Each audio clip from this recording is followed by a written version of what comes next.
Dahil sa maalikabok sa labas, dito na lang ako nag-uutag.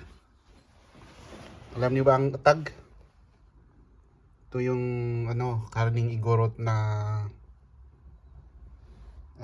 binubura ng asin as preservatives niya para pampasarap, saka para hindi siya hindi siya mabulok. Ito, ilagay na lang natin sa bintana para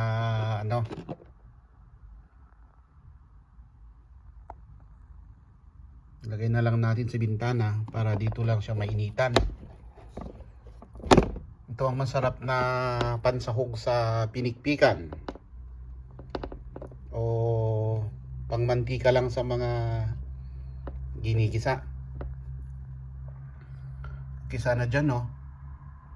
Kaso wala eh, maalikabok nga.